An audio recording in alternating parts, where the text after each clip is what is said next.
This is Dan Schneider, and this is the first Dan Schneider video interview. My guest is Alex Sheremet, a writer, poet, and film critic, and we will be discussing his latest book on the career of Woody Allen. Before we get into that, though, I just want to give a little word about the nature of the Dan Schneider video interviews. Those people who have read Cosmoetica know that I had done several dozen interviews in a written format. One of the things I did find out, though, that in this day and age, a lot of people don't have the time, and a lot of people are not simply good enough with words to do interviews. So I am trying now to put Cosmoetica and the interview series online at YouTube. So this is the first of those interviews. Anyone who ever saw the old television show Open End by David Susskind in the 1960s, this will sort of follow that format. Some interviews might be 40 or 45 minutes, others an hour and a half, and others might run 2 or 3 hours depending on the subject matter and the interviewee. If you've ever watched the videos at the Archive of American Television with television stars, we'll follow that format. Basically, I will be asking questions to the person who is the interviewee, who you will see on your screen before you. This again is Alex Sheremet, and this is being recorded on September 27th, a Saturday of 2014. Alex is a poet, a writer, and a film critic. He has a new book coming out from a new press. It is about the career, the filmic career of Woody Allen. Alex, what is the name of your book, and what is the name of the press? The name of the book is Woody Allen, Reel to Reel, and the press is Take Two Publishing. The book Woody Allen, Reel to Reel, that suggests that you may be doing more than just talking about the man's filmic life. What is the general thrust of the book, if you could say in a couple of minutes? Well, I think what you said originally was right. You emphasized, you first said the life and career of Woody Allen. Then you corrected yourself and you said the filmic career, and this is really what it is. I cover every single film that Woody Allen has ever appeared in or otherwise directed. It covers every film in minute detail, specifically addressing the art. So if you want to talk about the thrust of the book is really an evaluation. I go film to film, evaluating each film as a work of art, because one thing I noticed when I would read a couple dozen or so books on Woody Allen, there's so much written on him online, there's so many books, there's so much academic writing, but there's been remarkably little about the thing that is ostensibly his life, which is his film art. There's very little in his film art, and I want to offer a corrective to that. There's been too much written about him that does not address the thing that he is most responsible for and that he will be remembered for, and this is really what it is. I want to get into the inside of his art, and I want to say why it works, or in the rare cases it does not work, I want to say why not. That's really the general outline, and that's where I go with it. Well, that brings up the idea of what criticism is or isn't, and we can get into that in a moment. Before we do that, tell me about Reel to Reel. It is currently now just an ebook incarnation, and it's a startup press. Tell me a little bit about the press. Tell me about the founder and how it came to be that you were offered to do this book. I first heard about this press sometime in, I guess it was September, August of last year.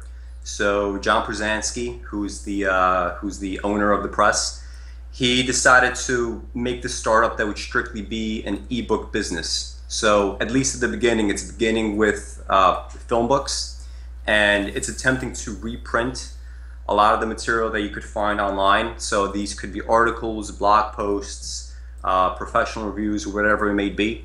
And John is simply reprinting all of this material. The first book that he released was on Steven Spielberg. And he has another book in the works also about Woody Allen. This is going to be called the Woody Allen Guide. Features, last that I remember, maybe about 400 or so essays from others. And originally I was supposed to be the editor of this book. I was supposed to go through each of these essays. I was supposed to compile them in a kind of, I guess, logical order, and I was supposed to respond to each essay, putting everything into a narrative, crafting it, and offering a response to the material that's been out about Woody Allen.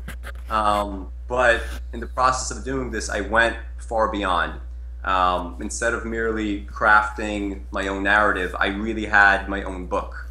I had about 150,000 words on everything from the specifics of criticism to all the little details about every single film. That's not really what John Krasinski wanted. So the editorship went to somebody else, and instead he decided to give me my own book, and he decided to release it as something called a digidialogue. And the digidialogue is basically a conversation between the writer and reader. So I'd say about 90% or so of the book, maybe 95%, is my words, it's my narrative, it's everything I've written and said about Woody Allen. And the remainder will be the responses that will be available about this book. So it's going to be conversations with Jonathan Rosenbaum, it's going to be conversations with you, anybody that's reviewing it, anybody that has comments on the website. I'm going to take all this material and I'm going to eventually craft an addendum essay, putting all this stuff together and responding to it, responding to any critiques, responding to any praise, whatever it may be. I'm going to respond to it, and because it is an ebook, I can do this perpetually. So every single time that Woody Allen has a movie that comes out, I'm going to update it. If there's going to be a critic that comes out and decides he wants to respond to something I've written, I'm going to also write another essay, and that's going to sync with the ebook automatically. John Krasinski, he contacted me through you, so through Cosmoetica. You recommended me as an editor, and this is really how publishing goes. I've had essays out, I've had other books that I wrote, but it's really the fact that I had a professional contact with you that was able to get this sort of position. So that's really how things go. It's not necessarily the material that you have out, it's not necessarily the quality of your writing, but it is about who you know and the kind of context you could establish. It's really very little different in this case. And I get the feeling that in the future people will be more and more interested in this kind of platform publishing, very different from even many independent publishers out there. Now let me ask you, say 3 or 4 years down the line, Woody Allen has another 3 or 4 films come out. So if I purchase the book upon its release in mid-November, and I think November 13th is still the target date, is that correct? Yeah, November, I believe, 13th. Yeah. So if, let's say, in November of 2017, another 4 years have gone by, will the people who have bought the book, say, in the first 6 months or so, will they get automatically be allowed to update or download information, in subsequent copies as you have these digidialogues with readers and critics? Yes, this is going to be through material. So again, part of the reason for this is the following. Too often, writers and publishers, they have this idea that they want to make an immediate splash. They have a product, usually it's a very subpar product, but they have a product and they want to somehow be either controversial or they want to do something that's going to cause a splash. And while this might work in the short term, this might cause some sales, this might cause a spike in discussion for about 4 months, really the best way to do long-term publishing is you have material that you're going to release over time. You enter into a genuine dialogue with your readership. You are actually engaging and you wish to discuss things substantively and at length. And this is what I'm going to do. So the bulk of the book, it's going to be released now. People that want to see my argument, people that want to see the meat of everything, they're going to have to make the initial purchase, obviously. But later on, as movies come out, as more people are speaking, I'm there to engage with them. I'm not going to release this book and go hide somewhere. People see my face right now. People see interviews all the time. People see reviews, and I will be there and I'll be responding to these things. I've tried to solicit many writers and many critics to take a look at this book, and I was actually very shocked at how many of them don't even have an email or some other form of contact on their websites. That's because they simply want to sit there, they want to release whatever it is that they release, and they're perfectly content with having a readership, but not necessarily talking with them or engaging with them. An example of that is Jonathan Rosenbaum. Supposedly he was reading my essay before I contacted him. When I finally did contact him, he seemed to have an interest in talking with me. Then after a couple of emails, he basically said, no, not interested. And that's a real shame because I'm positive he has many fans. I'm sure there's many people wondering, what does Rosenbaum think of Alex Sheremet's critique of his work on Woody Allen? But there's really no response to that because he decides not to have a response. And that's really how most people function. Let us get back to that when we talk about the critics. Let's in this segment, in the next few minutes before we wrap this first segment up, let's talk about the ebook format. I know that you mentioned that you had found out about this press through Cosmoetica, and I had been contacted by John Przansky, and we had met through my website Cosmoetica as well. Let's talk about the ebook format. What advantages do you see the ebook format versus, say, self-publishing in the print format, or also in terms of big New York City publishers? In 20 or 30 years, what do you think that ebooks are the wave of the future? And what are your views in that regard versus, say, Random House, Simon and Schuster versus those kinds of things? Well, to start with the more minor points first, the more obvious advantage of an ebook is the fact that because it's a digital thing, a publisher could interact with it right away. There doesn't have to be any kind of process to update it. You don't have to push things through any printers. You don't have to ship anything. When I say I want to have an addendum to this book, I want to make changes, I'm going to be able to make it right away. And I'm going to be able to schedule things very quickly. There's a lot of time that's saved. There's a lot of money that's saved. Things are very immediate in this regard. And in a sense, in tracking the book, it would be similar as interacting with me. So in one way, it removes a step from the reader and also the writer. There's fewer intermediaries. I'm right there. So I guess that's a more minor point.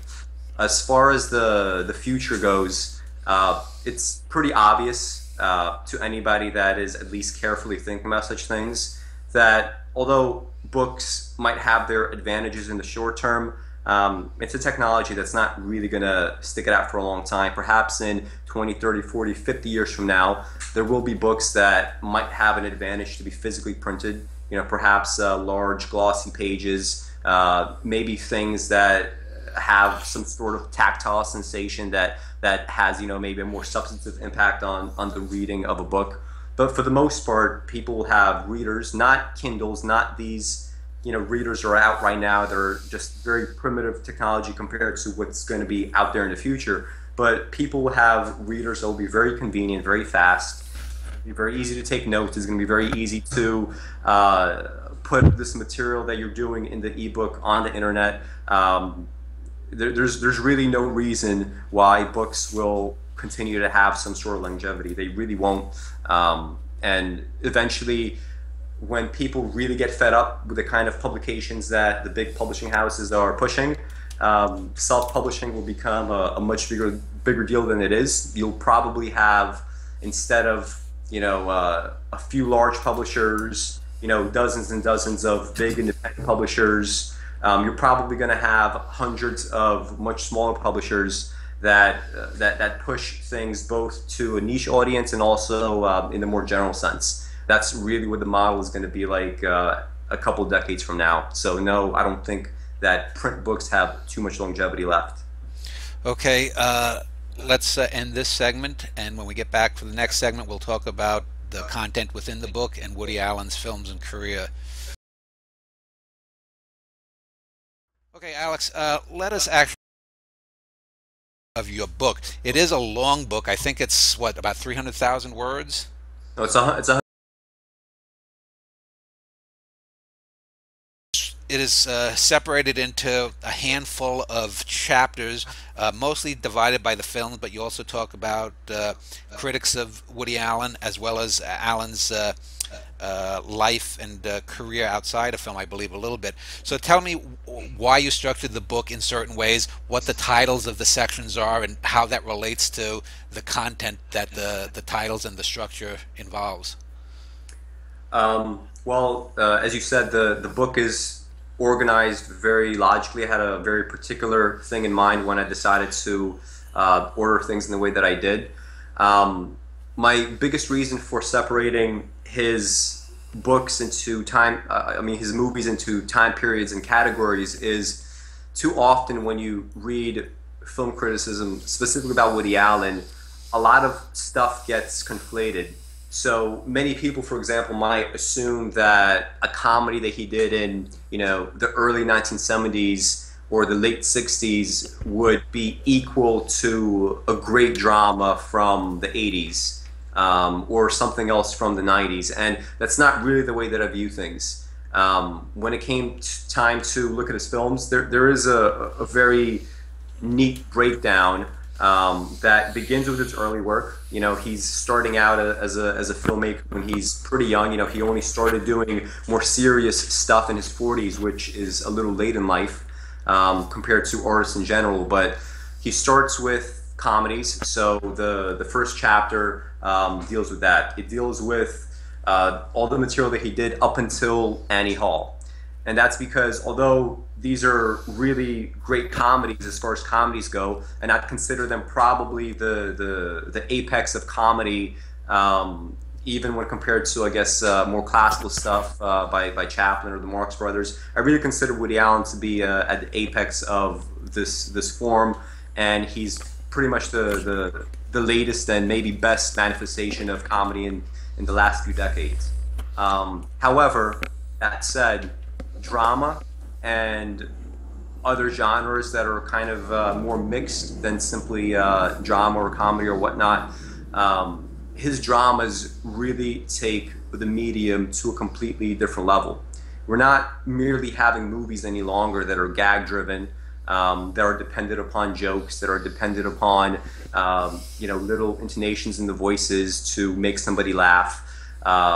These are films that do very, very serious things. Woody Allen may not agree with this, but when you look at a film like Manhattan, or you look at something like Stardust Memories or Another Woman, these are things that are completely at the top of their respective genres. There's been very few films like Stardust Memories. There's been very few films that are able to combine just multiple genres in so many ways. They're able to both be elusive and very much building on those illusions in ways that earlier filmmakers could not have even conceptualized.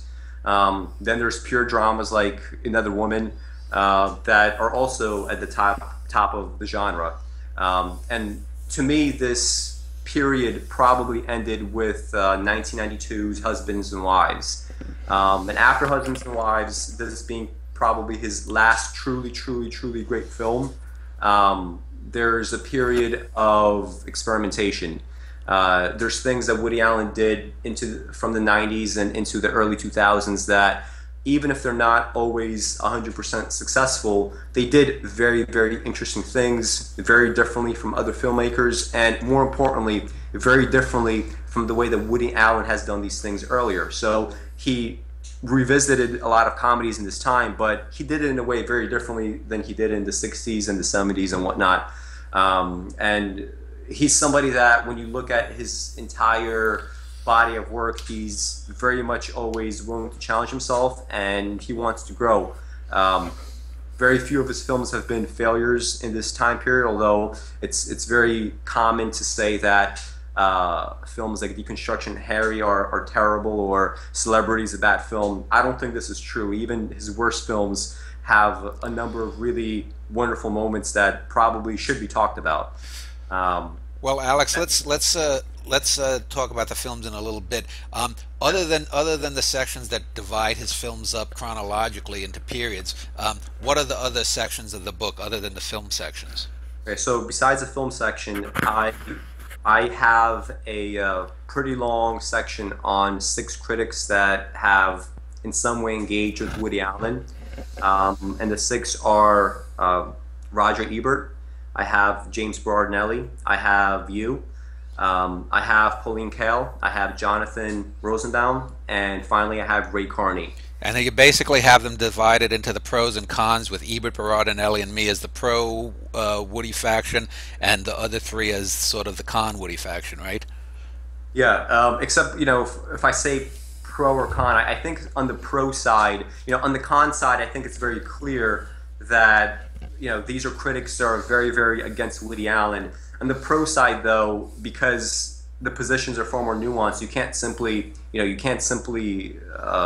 talk about it in that sense. So, James Berardinelli, he has, for example, a number of reviews that I very much agree with. I think he makes a number of really good points. But there's also reviews that I completely disagree with, such as his review of Celebrity. And then there's Roger Ebert, who kind of oscillates between really great writing about Woody Allen that is both insightful and critically sound, and stuff that could be well written but is not necessarily very insightful critically, repeating as he does just very many similar mistakes that other critics before and after him pretty much end up doing.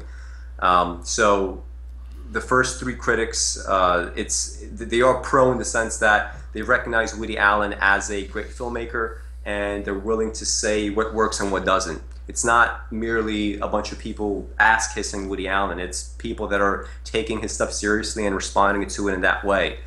On the other side, however, you have critics like Pauline Kael, who almost exclusively have taken negative views of Woody Allen, very often by not very often, but rather always, by always not ever really engaging with the films in question.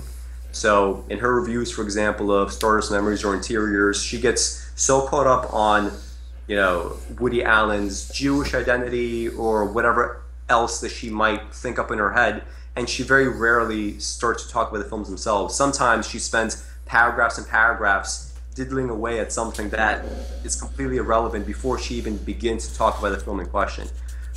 So that separation is really, I'd consider it much more of a qualitative one rather than one that's pro or con. Because one thing I've always said is it's great to have people that agree with you. It's always a nice feeling to be validated. But by far the more interesting and meaningful thing is to have somebody that is able to express their views in an intelligent way.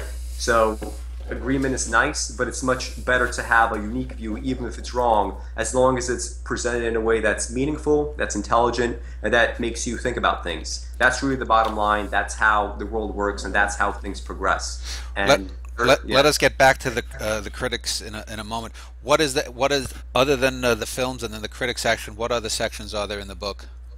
The final section of the book is it's basically a look at Woody Allen's biography and his views on life and art and his philosophy basically on various things. Now, I put this chapter at the very end of the book for a very good reason. Most people, when they approach criticism, when they approach art, they think, so here's a writer, here's an artist, here's a filmmaker.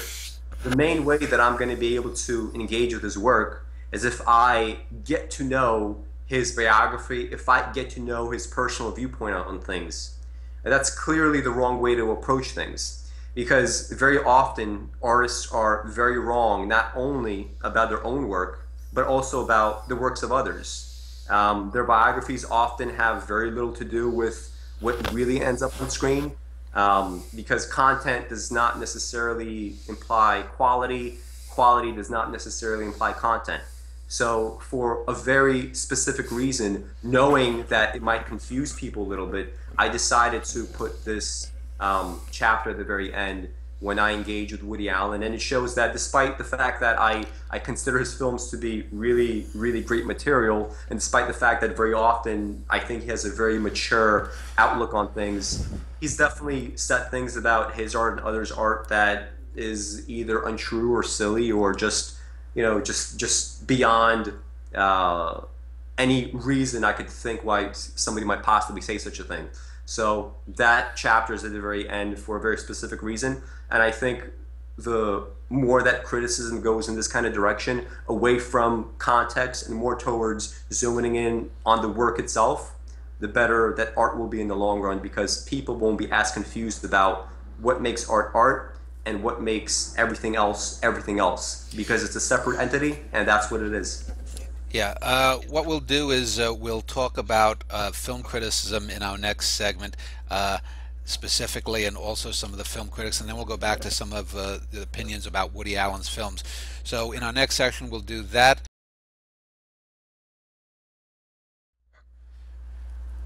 I just wanted to apologize. Early in the interview there was a slight little bump here. This is the first interview I'm doing, so there are going to be a little problems. But anyway, Alex, let's talk about what film criticism and what criticism in general is. I know that in my writing I've often stressed objectivity versus subjectivity, and people often take the idea that saying that there are things that are objective about art, or things that you can objectively look at critically, somehow means that opinions are not valid, or that you're thinking that you're correct on everything. Whereas for me, it's, I'm saying something is objectively great. Like, for example, if I say Walt Whitman is objectively a greater poet than Maya Angelou, you can argue that, but I don't think you can reasonably argue that. And everyone really believes, that their opinion is the best opinion about this, that, or the other thing. They just don't really understand what objectivity and subjectivity are, I believe. So let's talk about your views on criticism, and talk to me about also Jonathan Rosenbaum, because you've had some email exchanges with him. What are your opinions about those things? Well, when it comes to criticism, I would generally agree with what you've said just now. There is an imminent reality to things that goes beyond what we might say about it. So irrespective of me, Alex Sheremet, sitting here writing this book on Woody Allen, saying this or that about the films, they do have their own reality. They do exist in a very specific context. They do work and not work in very specific ways. It does not take me actually saying these things for them to be true.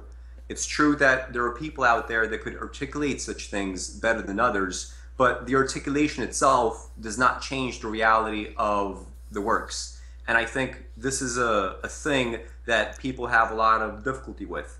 There's a reality outside of what you might say, outside of what exists in your head, and criticism is merely a way of respecting this and trying to get to the bottom of that as far as such a thing as possible.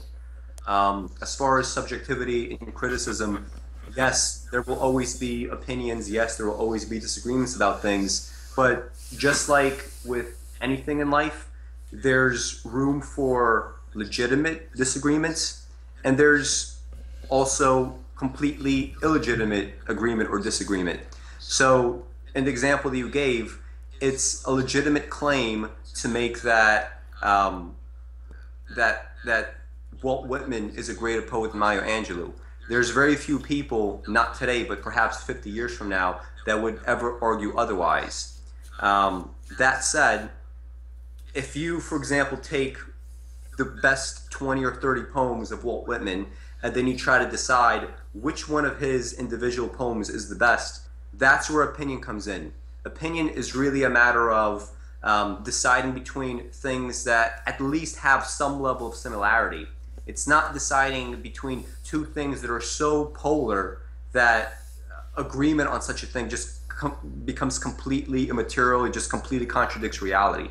This is really the realm of opinion. It's when you take things that are like in some ways, it's things that you could get to the bottom of in ways that really follow evidence and logic and argument, and everything else that people so frequently use in their real lives but seem to generally shut off when it comes to art, as if art is divorced from reality in such a profound way that you can't use the same tools of logic in these sorts of applications, because you can. Yeah. So I mean, it's like with people, if they look at Ed Wood's bad films. Now most people will obviously say yes, Ed Wood was a bad filmmaker, but a lot of people will say they do that because Ed Wood has been glorified as a bad filmmaker. But if I were to say that Steven Spielberg is a bad filmmaker, maybe not technically in the inept way that Wood was, but in his overindulgence of cliches, look at Saving Private Ryan. There's every ethnic cliche out there. Look at the Schindler's List and all of the cliches about Nazis and the red coat, the heavy-handed symbolism. That is just terrible art. I mean, it's just bad. You can say yes, it was well shot, the framing of it was good, but the red coat of that little girl in an otherwise black and white film is just so over the top mawkish. It's not good, in fact, it's bad. And we could talk about writers in the same way. But this brings up another point, though. Talk about, because we've talked about lots of times, talk about the idea of like versus dislike versus good versus bad, and how people conflate those things. Well, before we get to that, I was just reminded of something. I think this whole idea of art being subjective and being beyond notions of good or bad, it's really an outgrowth of the idea that reality is somehow subjective. And I've always found that argument to be very, very disingenuous, not in the sense that the people making it are necessarily malicious or they're trying to lie to everybody around them, but there's simply a confusion about what they themselves think about such things in the first place. So, for example, if you have a certain thing that you need to accomplish throughout the day, if you have, for example, a need to go to the store, or you have some writing you need to get done, or you need to go teach a class, all of these things, they follow a logical progression of steps. You know that if you do something, reality will respond, and if you don't do something, reality likewise will not respond. And this applies to pretty much every single instance of human conduct. It applies to 99.9+% of everybody's existence. But the second somebody is now asked the philosophical question of reality, everybody seems to suddenly get very confused and say there is no objectivity, despite the fact that for their entire existence otherwise, prior to this question being posed, they are acting exactly as if reality is objective. Why? Because it is. And this is what experience tells you. This is what reality tells you. So with that out of the way, to get into the realm of like and dislike, the example that I always use for myself is Arnold Schwarzenegger and the film Total Recall. Now, when we get to my biography, I will mention that I came here from Belarus. I did not know any English when it came to America. And one of the ways that I remember learning English was actually watching Arnold Schwarzenegger films. And probably my favorite film of his is Total Recall. And I probably have seen it maybe 50 or 60 times throughout my life, from the time I was 7 or 8 years old up until, I recently watched it a month or two ago. And this is a film that I very much like, I very much love even, but it would be completely ridiculous for me to say, wow, isn't this such great fucking acting? Isn't this such great scripting? Isn't this such a great shot? It's really not. It's something that I enjoy. It's something that I know has a place in my memory. It's something that is very much a nostalgia piece for me. It's something that was, oddly enough, important for my linguistic development and my development in general. But at the same time, at a certain point, people need to mature, they need to grow up, and they need to be able to make distinctions between things that have affected them, things that they have loved throughout their lives, and things that have quality and things that do not have quality. That kind of recognition is rare, that kind of differentiation is rare, but it's absolutely necessary in many things in life that go even well beyond art. They go into the nitty-gritty of just personal existence. Applying it to art is simply the next logical step. Doing it is important. It's important for art. It's important for criticism. And that's that. You could like something that's great. You could hate something that's great. I'm not a big fan of Bergman films with the exception of a handful. But, what can I say? He's a great filmmaker. That applies to many, many things outside of art as well. Yeah, and I know what's puzzling is how people don't see it. I think a lot of it, people want to just kowtow to an authority figure, because if you really think about it, I'm a heterosexual male, so are you. Um, and I can think of many females that I knew personally, and also I could think of celebrity females that are my type physically, that I could say are physically attractive. And then there are women that are clearly physically attractive that there's something that doesn't do it for me. I'll give you an example. The celebrity actress Brooke Shields, who was a model when she was young. There's no way I could deny that she's a beautiful woman. She was a beautiful young woman. Now she's, I think, a few months younger than me. She's near 50. She's still a beautiful middle-aged woman. But there's always just been something about her, maybe just perfect Barbie plastic looks, that doesn't do it for me. So there's the difference between objective beauty, say, and personal attraction, sexual attraction to something. In the same way, as you mentioned, for example, I don't love Bergman films. His film Persona, for example, I find to be, almost pretentious and a little too arty. But on the other hand, I mean, he does it so brilliantly. You can't really deny the technical aspects. You can't deny the writing. You can't deny the crafting of the characters. And this is just so obvious. But people, I think, kowtow. And people like to always say like and dislike. And I think it gives them an out. That's just my personal opinion. When we do our next segment, we'll end this one. When we do the next segment, let's talk about two critics specifically that you mentioned, or actually the three, Kael, Rosenbaum, and Carney, and we'll talk about what you think their negatives are. Okay, back with Alex Sheremet. Let us talk about the specific film critics that had been mentioned that were not too high on the films of Woody Allen, being Pauline Kael, the late Pauline Kael, Jonathan Rosenbaum, and Ray Carney. Just a couple of comments from me before we start. I had actually wanted to interview Ray Carney for one of my written Dan Schneider interviews, and he had my questions for about a year or so, and then he sort of flaked out and said he didn't consider himself a film critic anymore. So I don't know what his story is with that.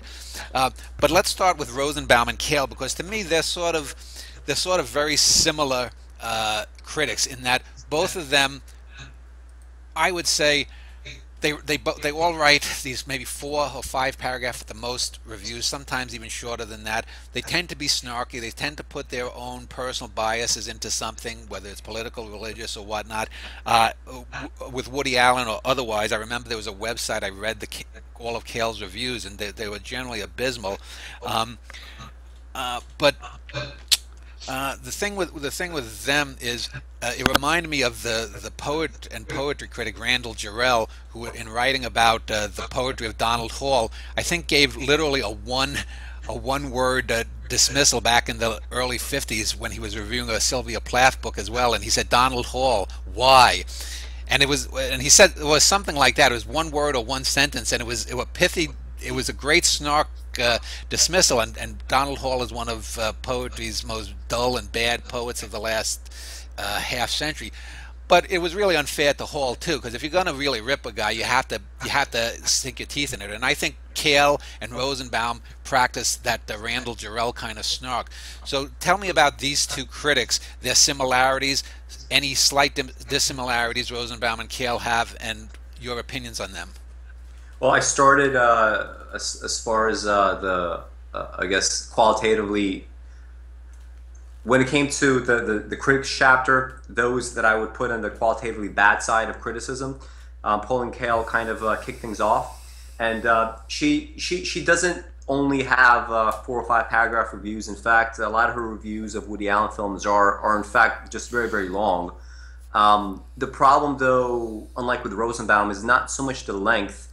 It's the fact that there's so much irrelevant, immaterial material in her reviews. And it's not merely applying to Woody Allen, it applies to many other filmmakers as well. So, for example, one of her most celebrated reviews is this review of the film Shoeshine.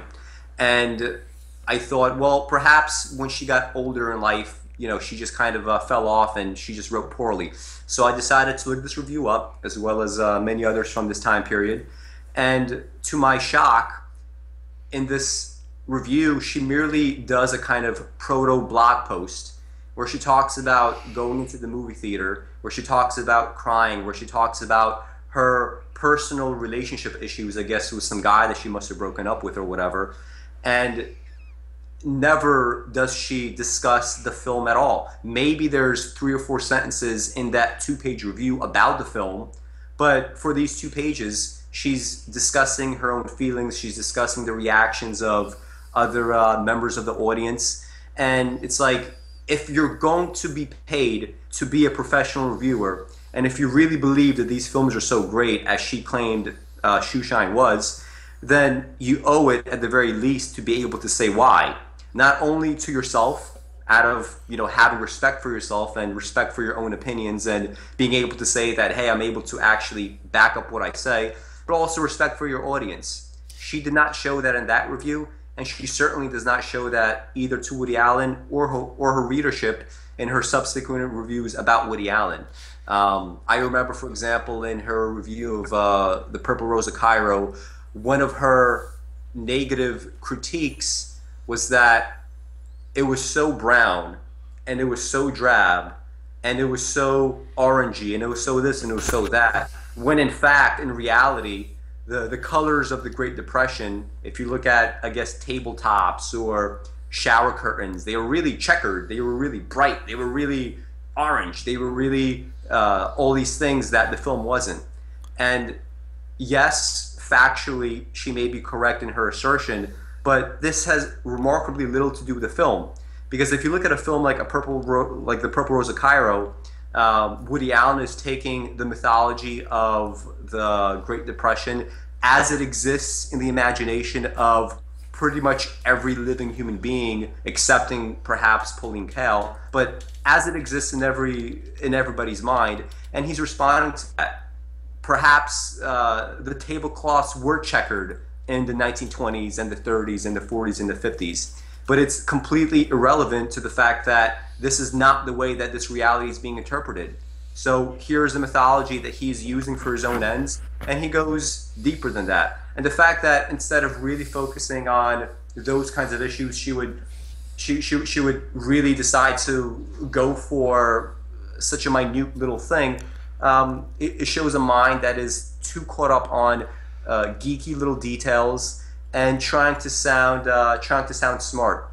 Because I'm sure to many people it's impressive to learn that, hey, the 20s and 30s were really kind of bright, but the deeper point is that it's completely irrelevant to the film. Right. So this and is let me just add this in. You had mentioned the film Shoeshine. For those people who don't know, Shoeshine was an Italian neo-realist film from, I think, 1945 or 46 from Vittorio De Sica, whose most famous film is The Bicycle. So I just wanted to put that in for any people who are wondering what the film you just briefly mentioned.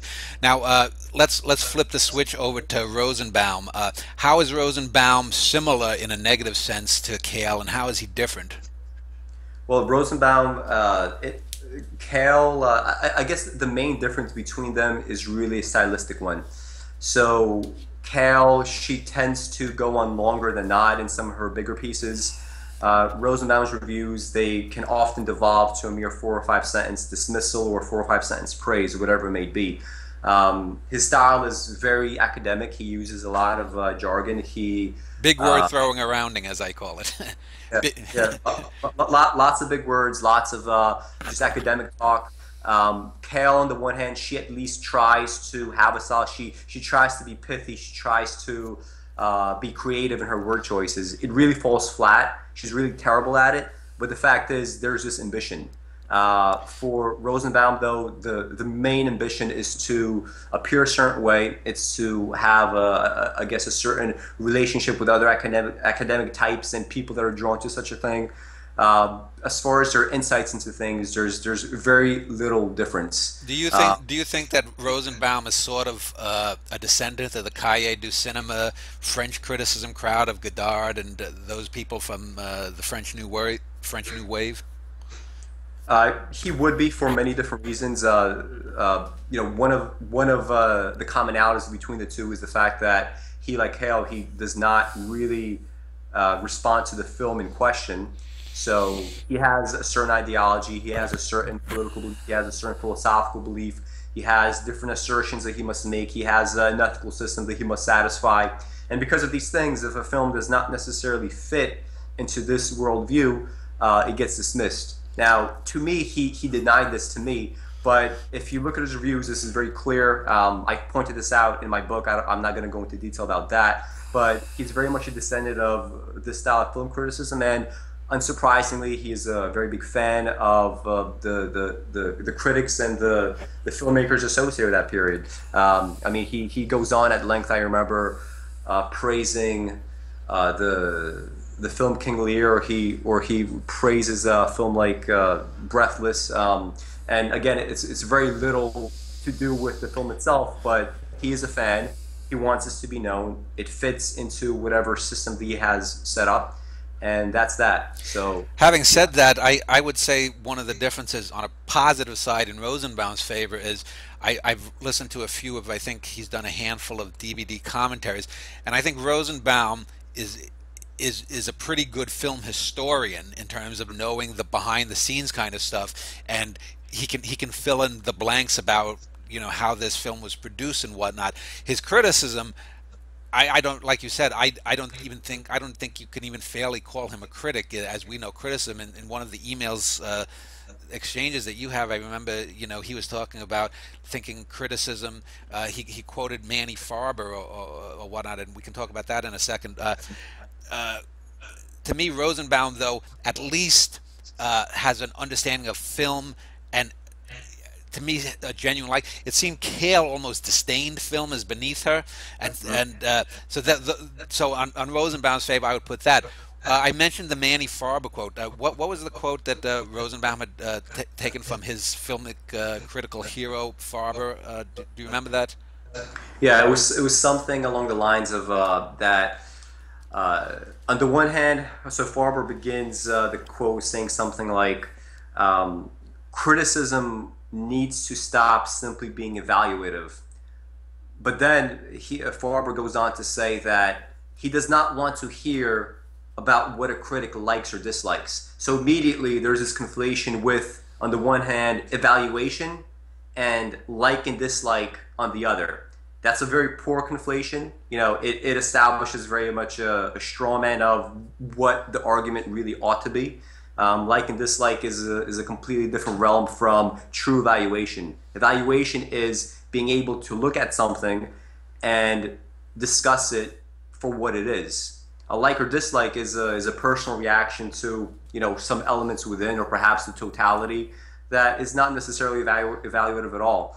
So right away, this favorite quote of Manny Farber, according to Rosenbaum, it sets up the same kind of conflation that, not ironically, is kind of going throughout Rosenbaum's own criticism. And I actually agree with what you said as far as him being a film historian. In my book, I start out basically praising Rosenbaum for his depth of technical knowledge. I mean, he's been responsible for, at least in some capacity, helping to restore you know, a number of great films. You know, he has a lot of technical knowledge as far as that sort of thing goes. But, you know, if we're talking about criticism, which is what we started talking about, the criticism is a completely different issue. He's not good at that.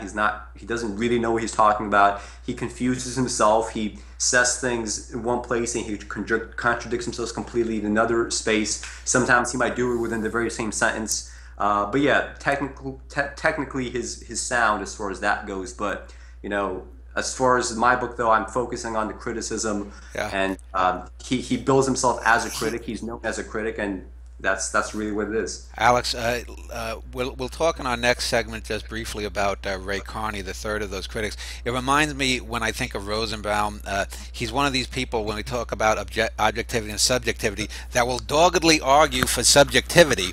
But if you really think about it, if everything is subjective, then arguing for subjectivity is a pointless endeavor because it doesn't matter. And so you get into this sort of logical loop-de-loop that's just self-defeating.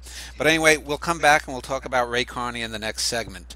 Just one more thing. So what you just said is very true. He, you know, on the one hand, he's arguing for not really being evaluative, but in every single review of his that I've seen, there is an evaluation. There is a bottom line. This is good. This is bad. And sometimes he offers a reason. And if that wasn't the case, then why be so snarky?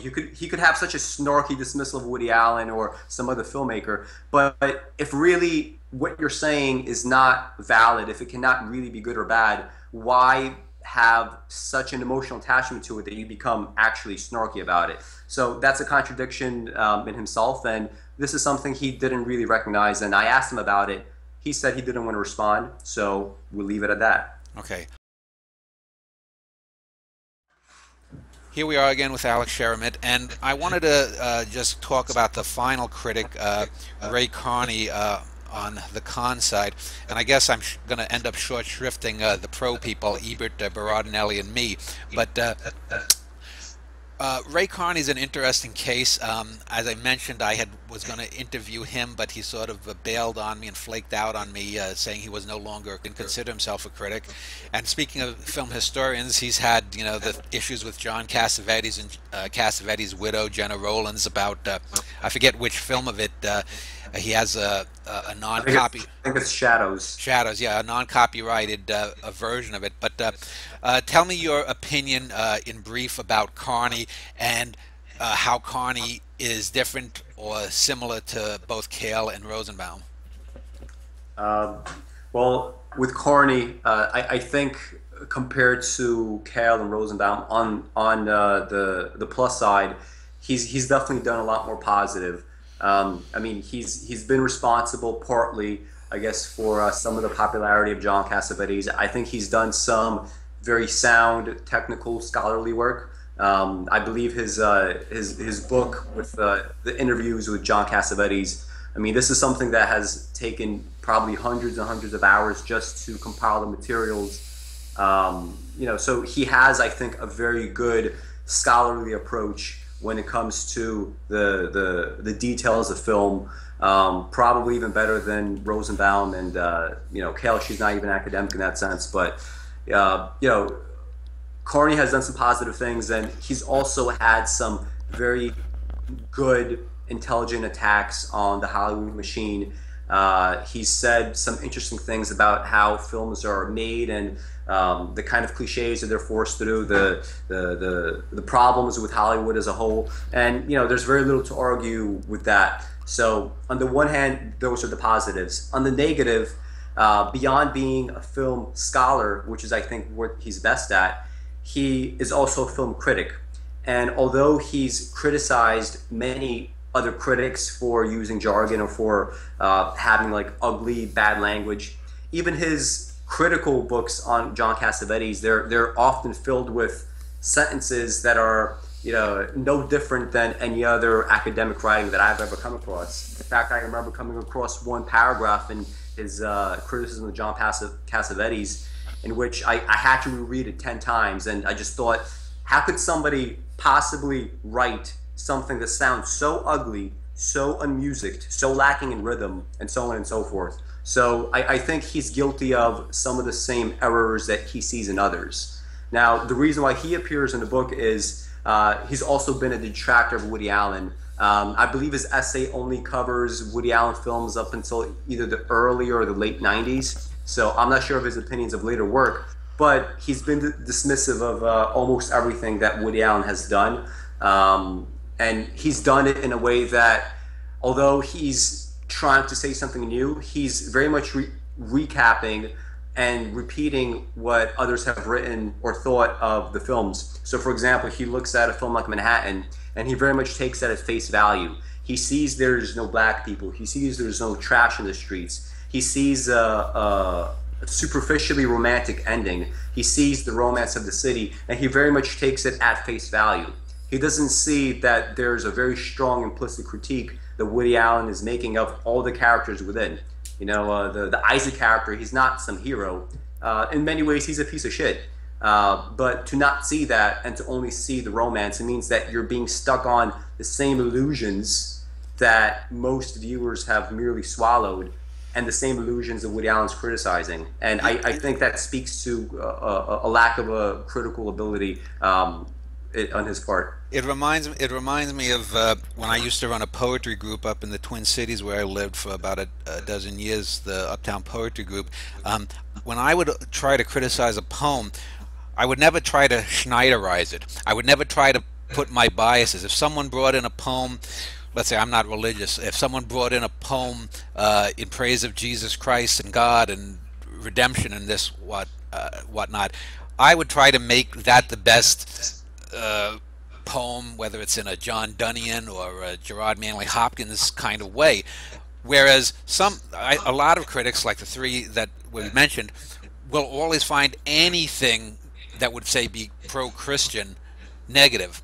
You know, I've always said that if you know, Klaus Barbie or some Nazi was a great sonneteer, that would not affect my opinion of his sonnets. That doesn't mean that I would be endorsing his Nazism, but you can't deny, you have to be able to separate those things. And in the same way, if you know, I've known people who are Marxists, people who are feminists or whatnot, and you know, any poem that doesn't, you know, support or, you know, the proletariat is a bad poem, even if it's technically wonderful, even if it has, you know, it's like talking when people talk about, you know, politics. You know, what is political art? Well, if politics comes before the art, it's a bumper sticker. That's always been my opinion. I know you share pretty much that opinion, and I think that's generally the thing that we're getting at there. And here's the thing. I mean, when it comes to some of these critics, I very much agree with their politics. As far as politics go, you know, I am very far on the radical left. Not in the way that many people on the radical left are, but I would consider myself somewhere on that spectrum. That doesn't mean, however, that I'm going to endorse bad art simply because it agrees with my worldview.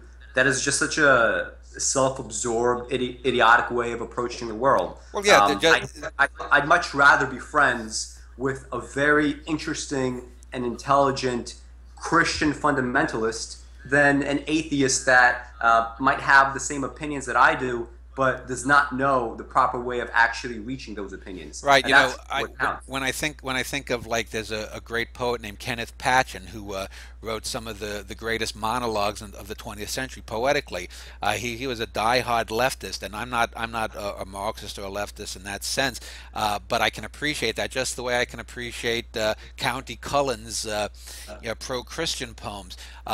But there, you know, I'd sooner break bread with you know, a religious Countee Cullen than some bad beatnik Marxist, and vice versa. I'd rather break bread with Kenneth Patchen, have a dialogue with him, than some person who shared more of my political or aesthetic beliefs that was bad.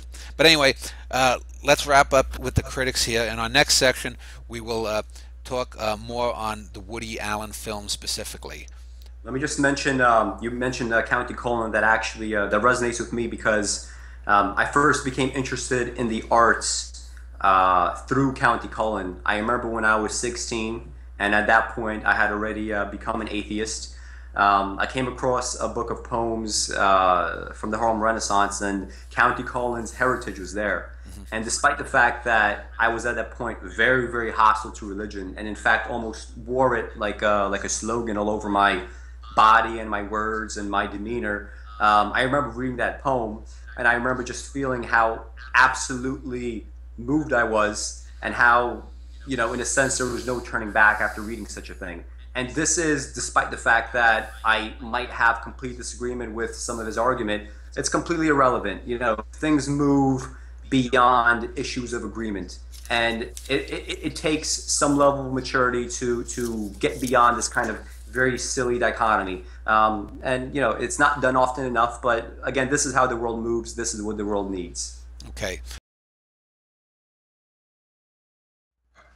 Okay, now, Alex, I mentioned earlier the structure of the book, and you had broken up the Woody Allen career, filmically speaking, into several sections. Let's go chronologically from the beginning through each chapter, each section, and give me, you know, a film or two, pro or con, that represents the best or worst of Woody Allen, and let's try to explore how he evolved, pro or con, over the course of 40-plus films and 40-plus years.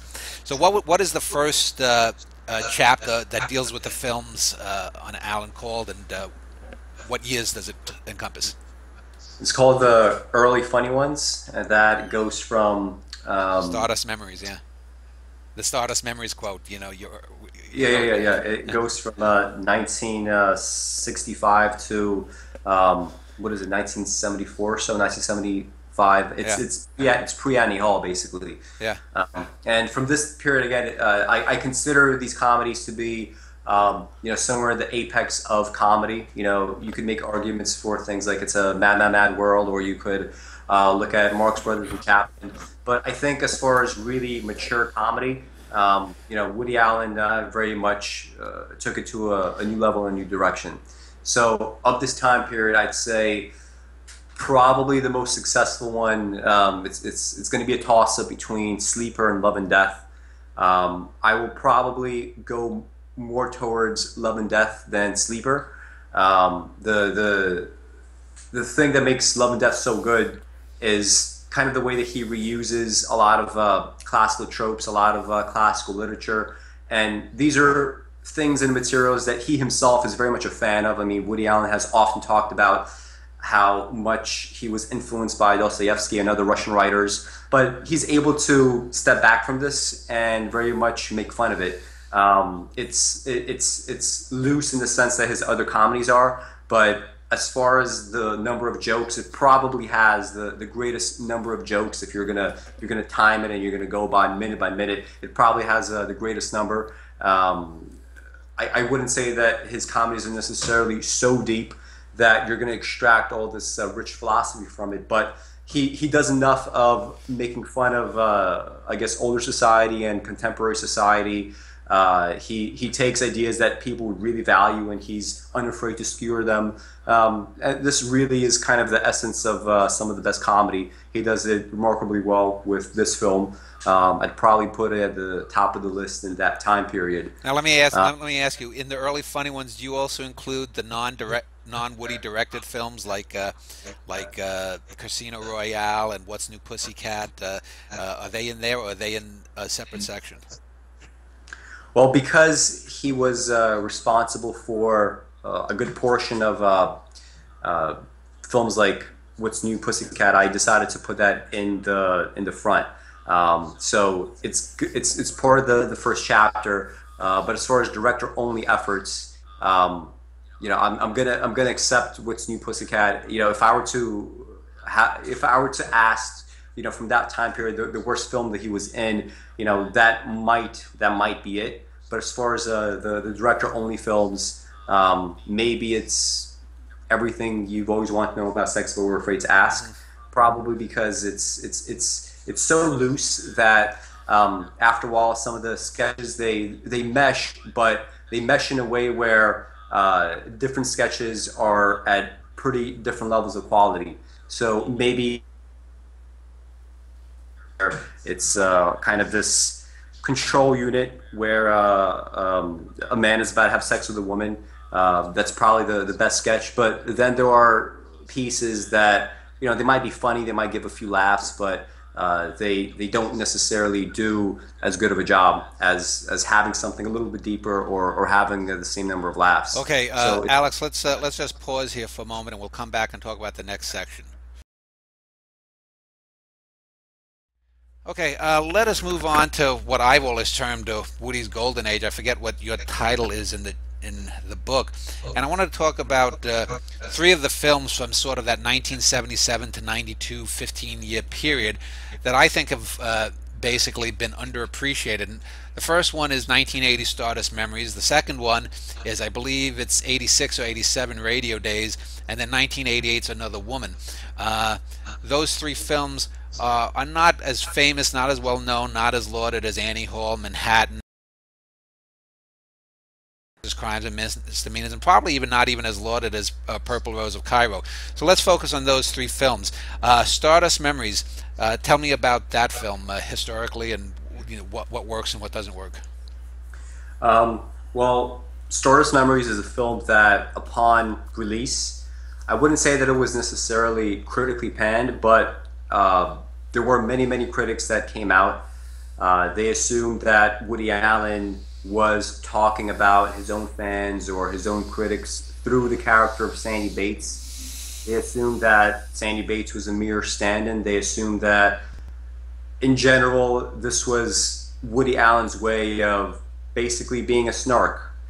And my interpretation of such a thing is, even if that were true, even if Sandy Bates was a mere stand-in for Woody Allen, even if Sandy Bates is snarky and immature and all those things that they say, it still doesn't deal with the film itself. You may say that, oh, isn't it so not nice of Woody Allen to do that to his audience? Fine. Isn't it so bad of him to treat his critics and his fans in such a way? Fine. But again, that doesn't deal with the film itself and how it works on an artistic level, or perhaps how it fails on an artistic level. And too much criticism has devolved into the discussion of these things exactly. Things that are extraneous to the film, things that really have no bearing on the kind of stuff that needs to be talked about. As far as what does need to be talked about, it's this. Stardust Memories is most likely one of the 2 or 3 best films that Woody Allen has ever made, and one of the best films of the 80s period. And if you really look at it from beginning to end, and you look at it without any of the biases that critics have kind of added in from the 80s on, you will probably reach very similar conclusions to what we're seeing now on the internet. There's many people growing up now that are just getting into Woody Allen, perhaps have gotten into him 3, 4, 5, 10 years ago, and they don't have the kind of biases and they don't have the kind of baggage that has come from reading Pauline, Kael or whatever during that time period. And it's become very much a liked and critically praised film if you look at the right sources, if you look at a younger generation of viewers. And this inevitably is how things work. Things of quality, they eventually get recognized, and things that were panned before that needed to be panned, they kind of fall away. Let me just interject. Speak of the Stardust Memories always being compared with Federico Fellini's 8½, because similarly, Radio Days was compared with Fellini's Amarcord. Another Woman harkens back to Ingmar Bergman's Wild Strawberries, and some other films. Interiors, a film from this period too. His first drama has been called very Bergmanian, and Woody Allen has often been thought of as not a plagiarist as much as a copycat and a lesser version. Let's start with Stardust Memories. I know I consider it, and I think you do, that it takes what 8½was doing and expands upon it, makes it better. Speak to that, please. So from the very beginning, you have this opening scene in Stardust Memories that recalls the opening scene of 8½. Now in 8½, you have the character of Guido, who he's stuck in traffic. He's clearly going through something psychologically. There's a number of things that occur that might have a symbolic relation to his own thoughts, his own feelings. But if you look at Woody Allen's film, something similar is done. Yes, the premise is the same, and even a couple of the elements are the same. He's still also stuck in traffic. You hear the honking of a horn. At the same time, he does what Fellini does, and like you said, he very much expands upon it. This is obvious if you do just a minute-by-minute comparison of the 2 opening scenes. In Fellini's film, you simply have this kind of movement in the mind of somebody that's kind of breaking down, somebody that is just feeling very rattled by things, and eventually has this kind of symbolic ascension into heaven. It's kind of almost a too overt level of symbolism. On the other hand, if you look at Woody Allen's film, the opening might be similar, but you have a number of elements that Fellini he probably couldn't have even conceptualized during that time, such as you have Woody Allen's character. He's stuck in the train. You see little things that have symbolic value, but in a way that's much more subtle. You have, for example, a suitcase full of sand that's emptying. You have this supposed train crash where people are making almost this pilgrimage, and they don't exactly know where. You have Sandy Bates trying to scream and tell the conductor that he's supposed to be on the other train, and his voice and his mannerisms and everything about him is obscured by this whistle from a train. These are such small little details that they're just put in almost like throwaway things, but they relate to the film in even deeper ways.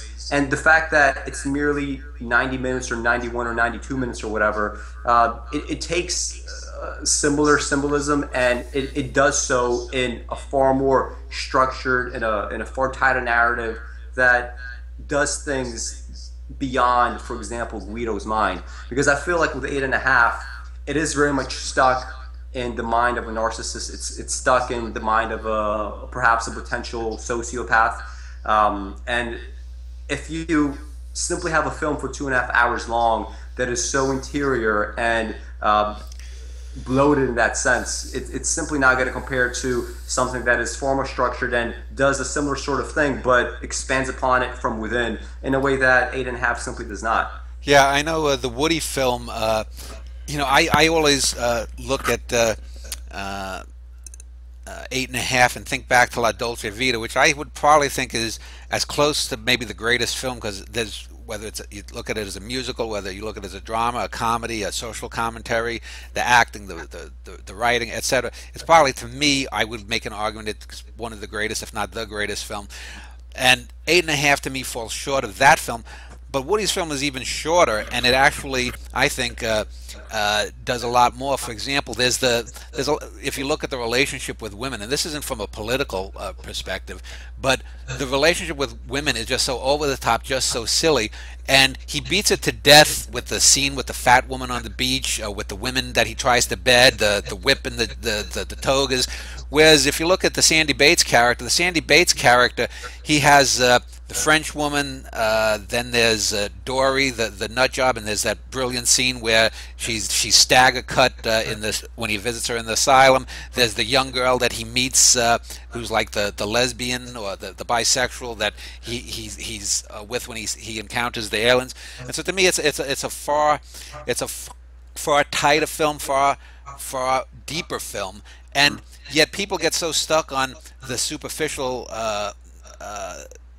things that Woody took from it, and they fail to see where he went beyond it.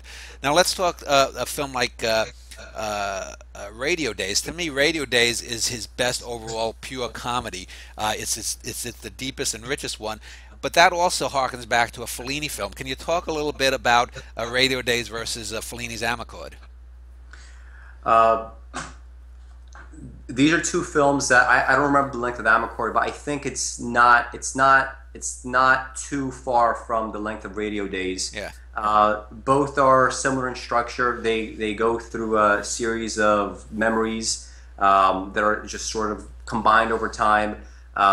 They kind of build this sketch of context in Amarcord. It's I guess partly based on Fellini's life. Radio Days could be said to be partly based on Woody Allen's life. I'd say of these two, they're probably more similar to each other qualitatively than 8.5 is to Stardust Memories, and that's because the tightness is one thing that is a pro for Amarcord. The tightness is another pro for Radio Days. But Radio Days eventually, it very much does have a significant departure. And this departure is a far deeper use of music. I think at one point you say it's the best use of music in any Woody Allen film, and that's probably true.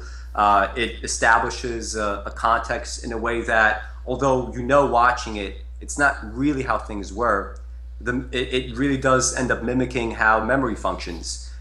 Things get colored, they get recolored, nostalgia comes into play, and it's very realistic as far as how these things go. You have a number of shots where clearly these are not things that could have happened to either Woody Allen or things that the Woody Allen character has seen in his earlier manifestation, but nonetheless they're there. And this shows a childhood very much in bloom. It shows everybody else around him being interpreted from this very young mentality.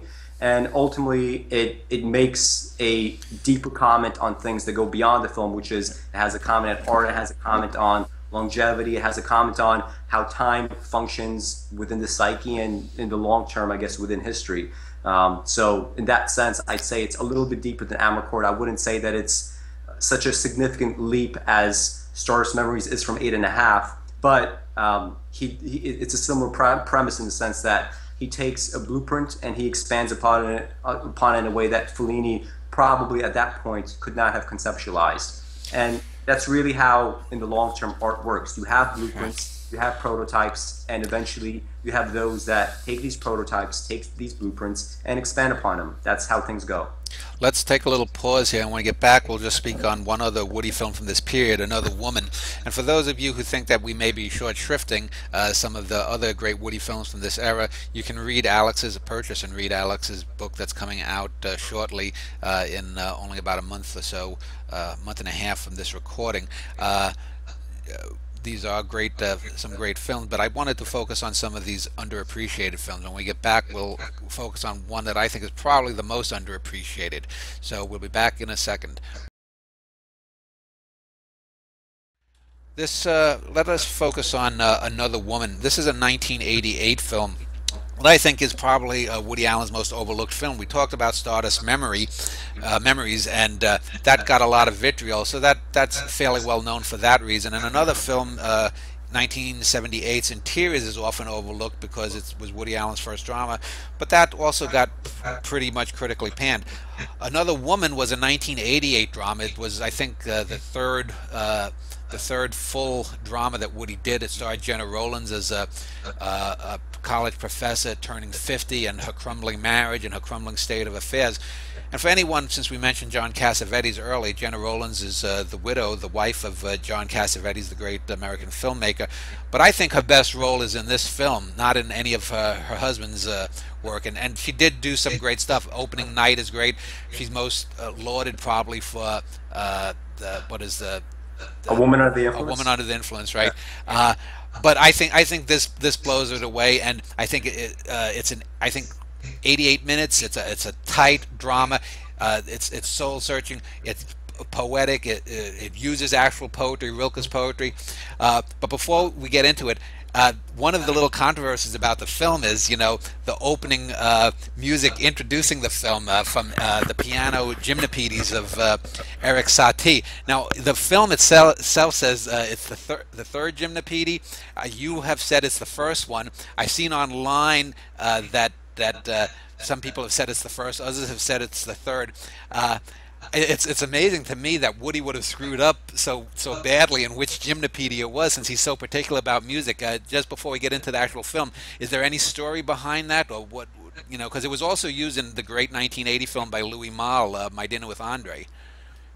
Yeah, I heard there was number 3, but I remember in my own listenings to Eric Satie, I distinctly remember what 1 versus 3 sounded like. Yeah. So, you pull up these recordings, you pull up number 1, you pull up number 3. It's clearly number 1 that's used. It's not, it's not. I don't think it's a piano work. I forget what he uses exactly in Another Woman, but it's not the clavichord. I think it's a clavichord.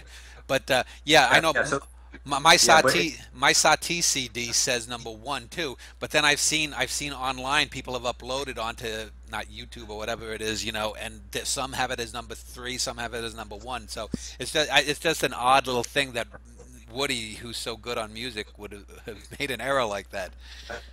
Yeah. So let's talk about the film and Jenna Rollins' performance, and just give your opinion on that film. Along with Stardust Memories, I'd say that it probably ties with Woody's best film. If Stardust Memories is number 1, Another Woman would either be tied or number 2. And I think watching Another Woman is very instructive in the sense that there have been so many people that have critiqued Woody Allen and dismissed him as merely a literary filmmaker as opposed to a visual one. But I think people that do that, they're just completely missing the actual visual cues. It may not be so overt as in things like in Stardust Memories or perhaps other filmmakers that are so much more dependent upon visuals for establishing meaning. But if you look carefully at his films, and especially Another Woman, you see so many little details and visual cues that very much do contribute to a totality. If you consider, for example, Jen Rowland's character of Marion and how she is this kind of cold and off-putting philosophy professor, eventually now hitting some sort of crisis and entering these odd dream states. You see her walking down the street in different scenes, and you see this darkness coming over whatever part of the city that she's in, and it's almost as if she's entering her own interiors. She's entering her own mind, and at some point there is a breakdown. And when she ends up meeting up with her old friend and her husband, you sort of see exactly how the visuals of just a few seconds prior really play into the hands of the following scene. Now, I'm sure this is something that's very easily missed by most viewers, but to call it non-visual simply because most people do not understand or do not see it, it's too dismissive, and it's simply incorrect as far as what is actually happening on screen. It's very well scripted, as you said, very well acted, and even the other things that people have taken issue with, such as Alan's overuse of Rilke's poetry or the paintings of Klimt. If you really look at what's happening, you have maybe a couple minutes at most dedicated to these literary and artistic allusions, but they tie in such a relevant way to what's happening on screen that for somebody to say this is merely masturbatory or this is unrealistic, it's just completely ridiculous. We're dealing with a class of intellectuals. We're dealing with characters that are all almost strictly intellectuals. It's expected that they're going to be moved by a poem or two in their life. It's expected they might be moved by a painting. Getting this in is merely a way of further establishing character. And as you said, some of these scenes are very poetic. So the use of the panther or the use of archaic torso of Apollo, these are very, very poetic leaps that even go beyond characterization and into deeper structural issues of the film itself, into issues that are much more harder to articulate and much more easily seen and felt. Yeah, and I think a lot of the critics who use things like this, I mean, I grew up, my family was working class, and we'd go to visit relatives out on Long Island, and they were called Long Island Republicans, Nixon, Rockefeller people in the 60s and 70s. These people were like that, and there are WASPs that are like that, and, you know, the thing about Woody Allen is he doesn't really judge these people. He just puts them out there the way they are in a film like that. And it's not just the visuals of the poetics of the Panther or the Klimt and the Mia Farrow characters both being pregnant, the painting. It's not just that, but it's little moments too. Like there's a scene when Jenna Rowland's character is flagging down a taxi, and her sister-in-law comes, and she's not even looking at her sister. Her eyes are away. You get these little visual cues. But then we see her when she's flirting with the husband of one of her friend, and how focused she is on her. We see the way she and her husband look away from her, how she looks over her brother until the very end.